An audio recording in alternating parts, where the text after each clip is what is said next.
ada kasus misalnya dulu teman kita datang survei ke suatu tempat, kambingnya 200. Nah gitu, kambingnya 200. Dia punya restoran gitu kan.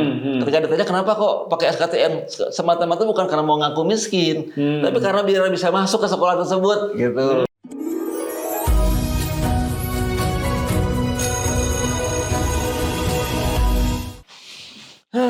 Ini Pak Ageng kelihatan galau banget. iya ini. PDB ya. PPDB ini tiap PDB ya. tahun udah kayak sinetron aja nih Pak Asep Iya, nih. betul. Ya, ada drama lagi ya. Jadi katanya ada yang bilang zonasi itu dibilangnya nggak adil, ya kan? Ada yang sekarang mau diganti dengan sistem domisili, ya gitu ya. Ini beneran jadi solusi nggak nih Pak Asep nih? Saya jadi bertanya-tanya kenapa setiap ganti menteri jadi ganti lagi kebijakan yang terkait dengan PPDB ini, Pak Asep nih. Betul, dulu kan zonasi ya. Zonasi, pakai sistem zonasi. Jadi ada ketika penerimaan murid baru, siswa akan memilih itu mau pakai sistem zonasi kah dia, mau pakai jalur prestasi kah, atau pakai jalur-jalur yang lain ya, ada 4 jalur kalau tidak salah, ya. Ada 4 jalur. Nah, dulu kita menggunakan sistem zonasi. Kalau zaman saya dulu dites Pak Agung, zaman saya zaman tahun 80-an. Itu udah nggak mikir-mikir rumah-rumah gitu ya? Rumah di mana, pokoknya asal lulus tes. Jadi bisa jadi kadang-kadang ada teman saya yang kos tuh dekat sekolah gitu, karena rumahnya jauh gitu ya. Nah, memang itu dengan demikian tidak terjadi pemerataan tuh akibatnya ya. Jadi sekolah-sekolah tertentu menjadi sekolah favorit.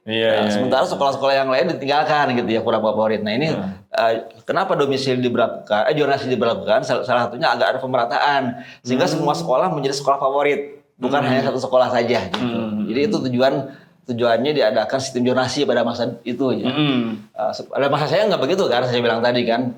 Bener anak-anak pintar tuh di SMA 1 ini ya, semua kumpul di sana. Sebetulnya di pojok sana kurang murid gitu. Atau kadang-kadang perkembangannya nggak sampai ya katakanlah SMA rank berapa gitu ya, tingkat berapa gitu. Nah dengan domisili tujuannya adalah dengan zonasi tujuannya untuk demikian. Zonasi itu semata-mata berdasarkan kedekatan dengan sekolah. Memang ini banyak banget juga positifnya sih. Jadi anak-anak tidak butuh biaya besar untuk ongkos. Tidak perlu seperti teman saya tadi harus kos dekat sekolah ya. Kemudian juga kalau sekolah-sekolah yang rawan tawuran itu pun agak terhindar karena rumahnya kan dekat ya, rumahnya dekat. Kalau guru mau home visit pun tinggal sekeliling rumah kan ya. Misalnya anak kampung sini gitu ya. Nah, tujuannya itu. Tapi dalam prakteknya akhirnya muncul berbagai macam masalah. Nah, masalah. Tetap sekolah favorit menjadi idaman. Sehingga beberapa orang tua sengaja dia membuat kakak yang kakaknya itu dekat sekolah itu. Jadi dia numpang kakak sama masyarakat situ, bayarlah sama masyarakat di situ agar dia dekat situ. Atau kalau perlu setahun sebelumnya dia sudah ngontrak di situ, kemudian buat kakak gitu ya. Terjadi berbagai macam pemalsuan data. Gitu. Itu terjadi pada beberapa tahun yang lalu lah. Itu salah satu masalah dengan zonasi tadi. Atau juga muncul kasus ini Pak Ageng, pernah lihat tidak? Orang mengukur pakai penggaris tuh. Oh iya. Jadi meteran. PPDB tahun kemarin ya, karena rumahnya dekat dengan sekolah, tapi dia nggak diterima di sekolah tersebut sampai diukur pakai meteran. Kenapa? Karena ternyata orang tersebut kakaknya bukan di situ, keluarganya jauh dari sekolah tersebut. Walaupun rumahnya tinggal tetanggaan sama sekolah gitu, ya sehingga dia tidak berhak pada masa itu ya, karena memang semata-mata lewat kakak itu. Misalnya saya orang Cibinong, kemudian kebetulan ikut sama Bibi. Bibi itu rumahnya dekat dengan SMA 1 Bogor lah, SMA favorit gitu ya. Saya nggak bisa masuk karena kakak saya kakak Cibinong ya, nggak bisa masuk. Sehingga muncullah kejadian orang mengukur pakai penggaris ya. Itu biasanya memang karena kakaknya tidak di sana. Gitu. Nah sistem yang baru. Nah ini bedanya apa ini dengan dari zonasi ke domisili gitu ya? Iya, ke domisili. Ini jadi solusi nggak nih Pak Asep nih? kalau kata Pak Menteri sih ini penyempurnaan dari Penyempurnaan. Salah satunya mungkin saya sampaikan tadi itu, ketika orang tersebut rumahnya dekat dengan sekolah, tapi kakaknya jauh dengan domisili ini, dia bisa masuk ke sekolah tersebut walaupun kakaknya nggak di situ. Gitu. Bisa dia, jadi dia tetap bisa di sekolah tersebut. Jadi nggak akan muncul lagi orang pakai penggaris, nggak kan? Saya akan dekat sini ya. Dia menggunakan domisili. Nah domisili dokumennya dikeluarkan oleh pemerintah daerah juga kan, oleh lurah dan sebagainya. Gitu. Jadi itu penyempurnaan kata Pak Menteri yang sekarang dibanding yang sebelumnya. Jadi mirip-mirip zonasi juga sebetulnya ya, tapi udah tidak lagi menggunakan istilah zonasi. Bahkan kakak itu pun hanya sekedar syarat aja, bukan menentukan jaraknya gitu. Tapi domisili inilah yang menentukan jaraknya. Iya. Nih sekarang kalau kita lihat nih sekarang. Secara teknisnya gimana nih Pak Asep nih terkait dengan sistem domisili ini Pak Asep? Nah sistem domisili ini memang jelas mungkin ya kayaknya nggak jauh berbeda dengan yang lama ya, nggak jauh dengan yang lama sistem pendaftarannya. Tapi memang satu lagi dokumen yang sangat berharga itu adalah domisili tadi, keterangan domisili. Ya, itu sangat berharga di samping dia mempunyai kakak. Jadi dia harus punya kakak yang umur setahun, kemudian juga baru dia bisa punya domisili dia di sana gitu ya. Walaupun kakaknya nggak mesti harus dekat situ ya. Andai kata dia misalnya maaf kebanjiran tuh kakaknya hilang, nah itu bisa dia datang ke sekolah harus tanpa kakak, tapi dengan alasan bencana kayak tadi itu. Gitu. Ya, jadi memang kalau dibilang ini solusi mungkin ya bisa jadi orang tidak akan lagi terpancing untuk memanipulasi data di kakak, Oke, dia tidak akan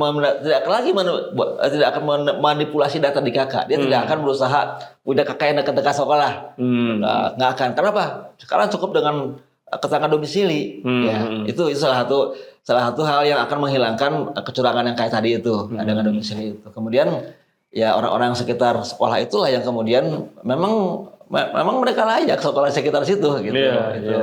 Salah satu hal untuk menghilangkan masalah-masalah yang muncul pada tahun lalu gitu. Sebetulnya begitu Pak Ageng. Tapi gini Pak Asep, kalau dulu kan dikatakannya sistem zonasi itu justru untuk pemerataan pendidikan. Iya betul.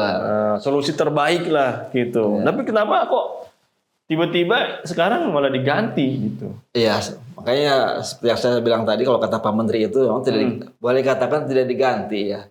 Kalau diganti nama juga, ya itu sekali lagi hanya yang dulunya semata-mata kakak yang punya nilai berharga, itu harganya bisa jutaan tuh dulu tuh, kakak palsu itu. Nah sekarang kakak tuh hanya sekedar bagian dari salah satu syarat saja.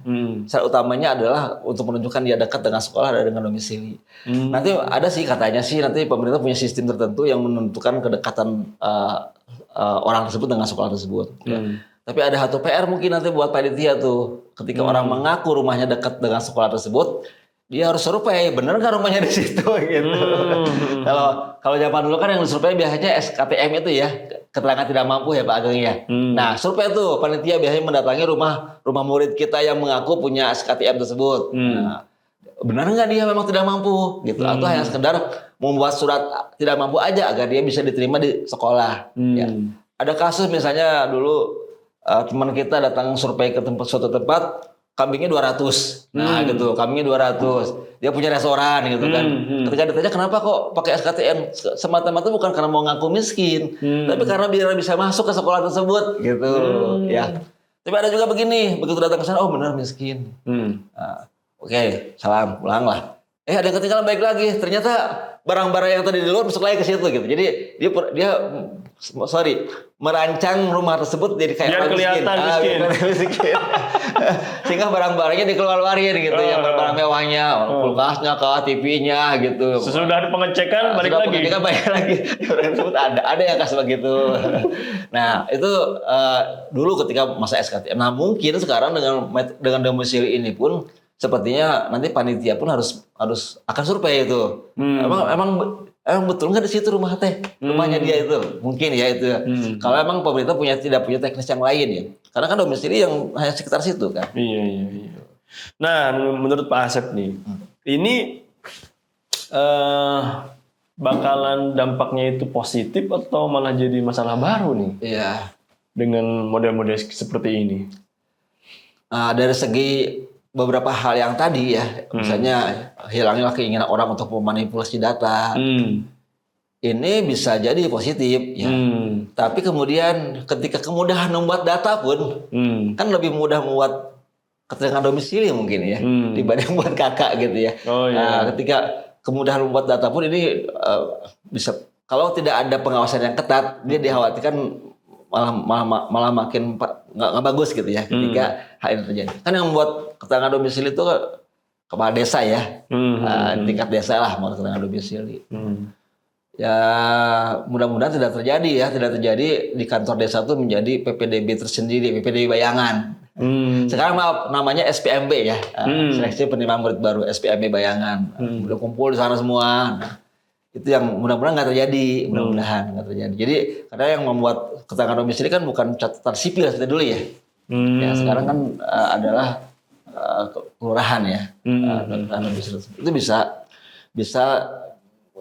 ya mungkin kalau dengan pengawasan yang tepat, ada survei juga ke lokasi, ini ya bisa ditutupi tuh kekurangan tersebut. Ya.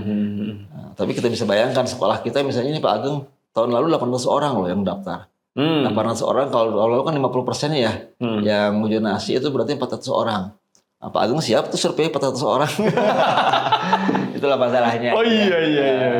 Kalau mau survei itu 400 orang. Jadi gimana nih menurut Pak Asep? Ini masyarakat dan guru-guru itu harus ngedukung atau harus dikritisi ini? Memang kalau saya perhatikan ya, atau biar jalan dulu. Ya betul. Itulah aturan, karena memang susah juga ngatur PPDB itu. Jumlah siswa baru yang akan datang itu jumlahnya 52 juta orang. Tahun lalu 53 juta. Jumlah siswa baru yang akan mendaftarkan diri nih. Tahun sekarang ini jumlahnya 52 juta.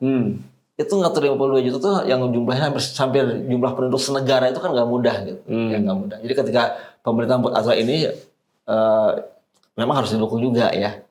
Karena memang mau tidak mau ini harus kita ikuti gitu, harus kita ikuti mau tidak mau. Nah, tinggal memang ada satu hal yang positif yang tahun lalu itu adalah ketika pemerintah provinsi misalnya punya fakta integritas yang luar biasa ya, punya satu komitmen, harus punya integritas yang tinggi, harus jujur, tidak boleh ada titip-titipan.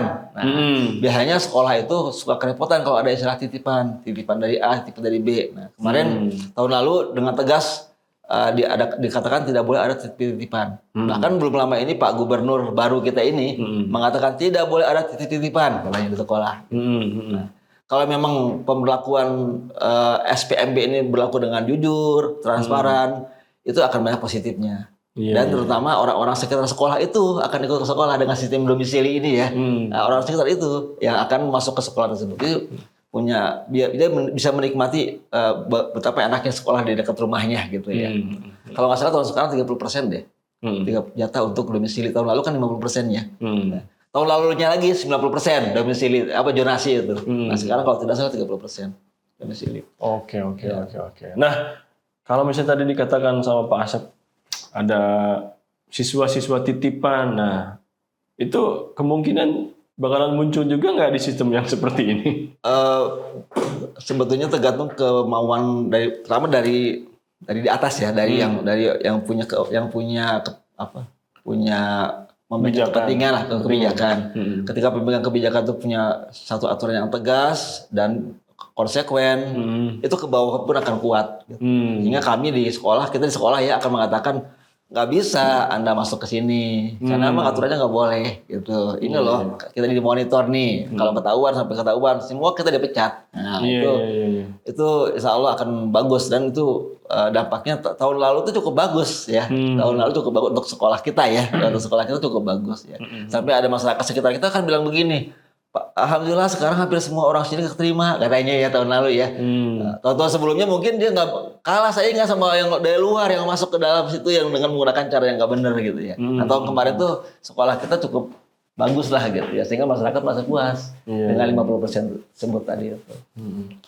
Saya baca nih Pak Asep, ini ada info yang kemarin terbaru itu Jadi sekarang itu ada 4 jalur SPNB. Ya. SPNB di 2025 ini. Tadi kan ada jalur zonasi. Jalur domisili. Tadi kita afirmasi, bahas, ya. ya kan? Nah, itu ada sekarang jalur afirmasi, jalur prestasi, jalur mutasi. Nah, ini sisi perbedaannya gimana, Pak? Sebetulnya sama dengan tahun lalu. Tahun lalu juga begini ya. Begitu juga? Begitu juga, cuma beda persentasenya saja. Oh. Kalau tidak salah tahun lalu zonasi itu 50% deh kalau tidak salah ya. Nah, kalau tidak salah saya. Nah, jadi sama aja empat jalur tadi. Afirmasi untuk SKTM misalnya kan, masyarakat yang tidak mampu, kemudian prestasi. Prestasi itu biasanya prestasi akademik atau non akademik. Jadi siswa kita yang jago ngaji Quran, yang punya hafalan Quran banyak itu bisa. Itu masih mirip seperti tahun lalu. Untuk penerimaan prestasi itu. Betul. Termasuk prestasi ya. Prestasi bisa akademik. Akademik biasanya nilai rapot 5 semester terakhir tuh. Semester 5, 1 sampai 5. Itu menjadi nilai prestasi akademik. Nah, itu.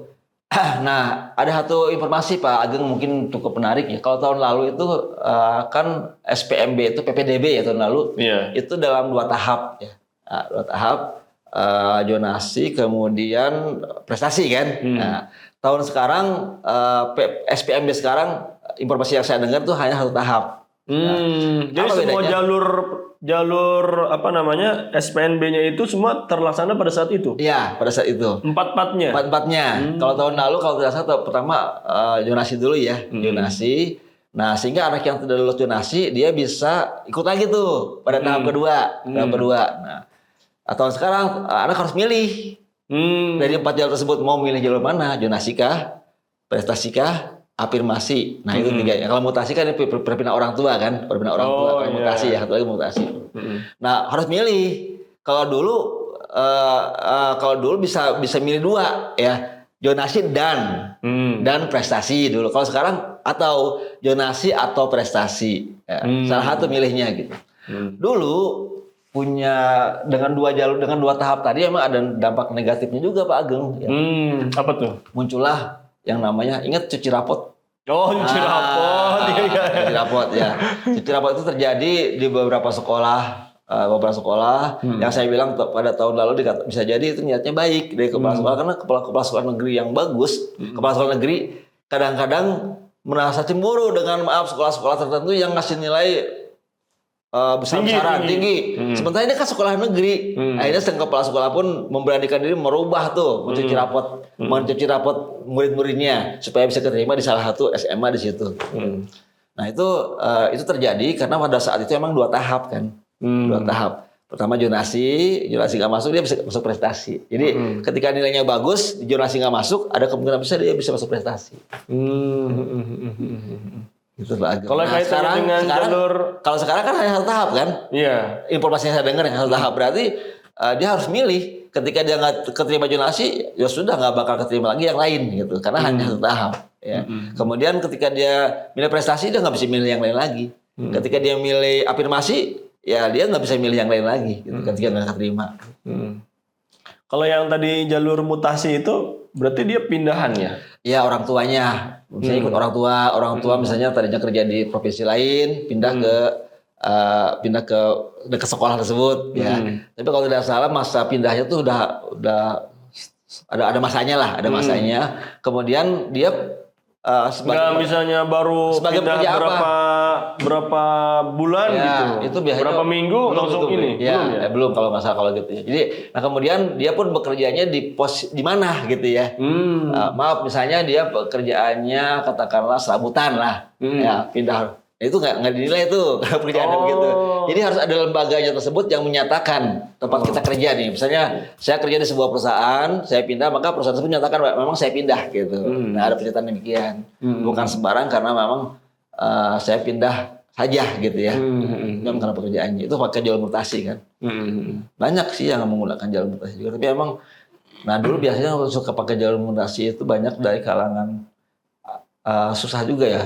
Ada beberapa orang tua yang sering pindah-pindah tugas kan. ABRI itu kan sering pindah tugas kan. Iya, betul. Pindah tugas. Nah, pada yang ABRI ini jangan lupa buat keterangan pindah gitu. Kadang-kadang kan kalau di kalangan di kalangan angkatan tuh perintah langsung, pindah. siap komandan gitu ya. Nah gitu. Nah jangan lupa suratnya dibuat ketika pindah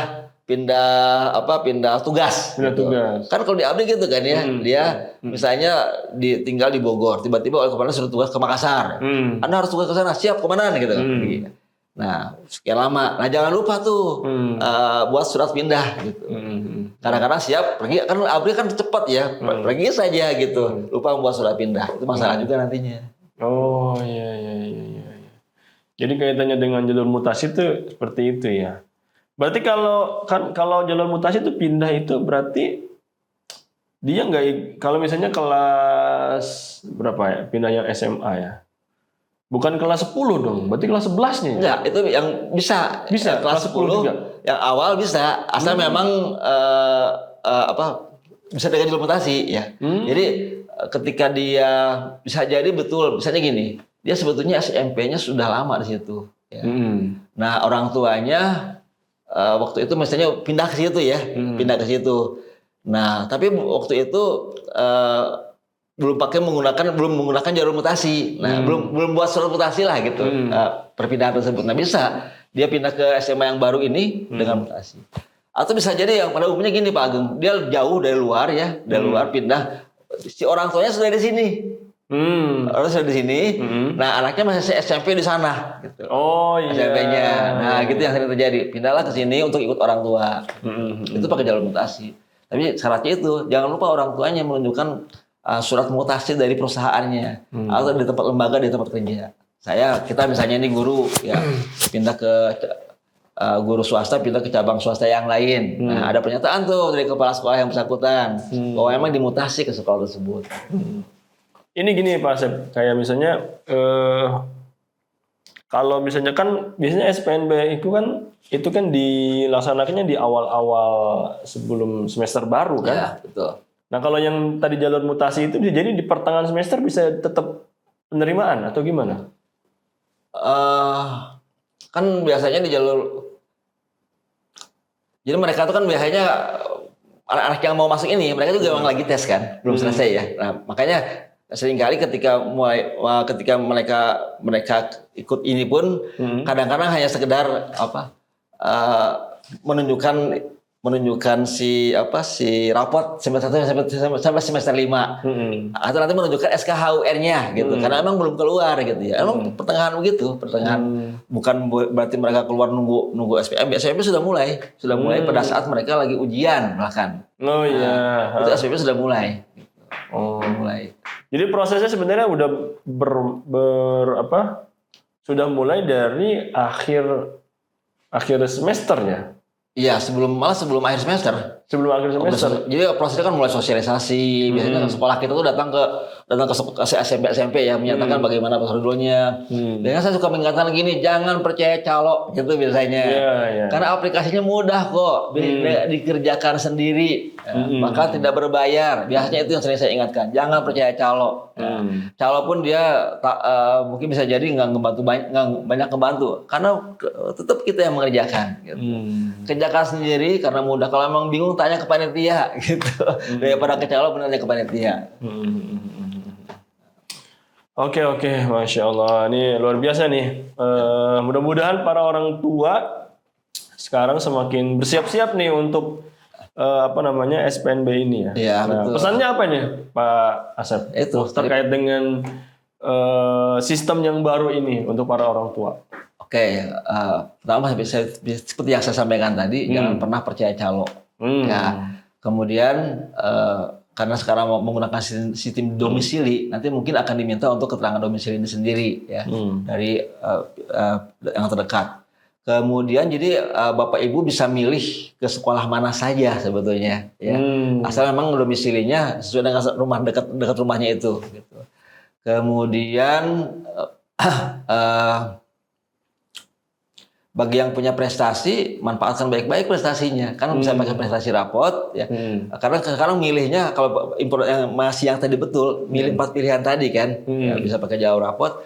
Yang jago ngaji Quran, hafal Quran, manfaatkan itu baik-baik ya. Karena dia bisa diterima dimanapun ketika bacaannya bagus gitu. Dan sekolah. Kemudian mungkin perlu diingat Pak agar ketika si tim orang-orang yang mendaftarkan lewat jalur domisili ini banyak, ya itu akan diseleksi lagi, ya kan? Akan diseleksi, kan banyak nih yang mendaftar, akan diseleksi lagi lewat kemampuan akademik. Nah, persiapkan anak-anak Bapak Ibu untuk kemampuan akademiknya. Ya, mulai melatih diri lah, karena bisa jadi yang masuk ke lewat jalur domisili ini akan bahkan mungkin lebih banyak dibanding jalur pada masa dulu ya. Nah, ketika banyak ini kan harus ada seleksi. Seleksi pertamanya kalau untuk SMA adalah kemampuan akademik, bukan jarak. Beda dengan SD atau SMP. SD itu kalau nggak salah usia, SMP jarak baru usia. Jadi prioritasnya adalah ketika berlebih siswa yang mengikuti jalur domisili, maka akan diseleksi. Seleksi pertamanya yang utama adalah akademik dulu. Ketika akademiknya bagus, akan mengalahkan yang lain. Gitu. Nah, ketika masih ini juga punya nilai yang lain adalah baru jarak, baru terakhir usia. Jadi tolong mulai sekarang anak-anak Bapak Ibu dilatih ya dengan kemampuan akademiknya. Karena siapa tahu nanti sekolah yang dituju berlebih, anak tersebut akan diuji kemampuan akademiknya. Oh iya. Jadi ada apa tadi ya? Kalau bisa dibilang alternatifnya ya, iya kan? Karena tadi ada kaitan juga dengan akademiknya yang bisa menjadi jalur untuk masuk di sekolah, gitu kan? Oke. Luar biasa ini obrolan kita pada hari ini. Makasih Pak Asep. Sama-sama. Sudah memberikan banyak pencerahan. Mudah-mudahan juga ini bermanfaat. Boleh sedikit saya tambah Pak Ageng. Saya khawatir ada perubahan lagi nih ya. Karena ini yang baru sekarang terakhir tuh itu Permendikbud nomor 3 kalau tidak salah tahun 2025 ya. Tentang SPMB ini. Itu. Nah, ini dari menteri kan. Nah, ketika turun ke provinsi kadang-kadang provinsi membuat juga melengkapi Permendikbud tersebut. Nah, jadi mungkin yang saya informasikan sekarang belum tentu nanti sama seperti dalam pelaksanaannya nanti. Karena dalam perjalanan biasa jadi suka berubah, ada perubahan atau tambahan. Kalau perubahan kayak libur aja kemarin berubah. Iya, libur aja berubah. berubah. Nah, jadi belum tentu informasi yang sampai saya sekarang ini akan diterapkan nantinya, karena bisa jadi dalam perjalanan masih sekian bulan kan. Ini baru dari menteri ini Permendikbud nomor 3 tahun 2025 ini baru dari menteri. Ketika turun ke provinsi akan mengolah kan, disesuaikan dengan kondisi di provinsi. Nanti provinsi akan membuat juknis lagi tuh biasanya ya, yang disesuaikan dengan kondisi provinsinya masing-masing. Oke Pak Asep, terima kasih. Mudah-mudahan ini podcast kita bermanfaat untuk para guru, orang tua yang ingin memasukkan anaknya ke sekolah selanjutnya. Baik, terima kasih. Ya, gimana pendapat pemirsa semua terkait dengan sistem SPNB yang sekarang ini? Silakan boleh di kolom komentar. Terima kasih, kita ketemu lagi di podcast selanjutnya. Wassalamualaikum warahmatullahi wabarakatuh.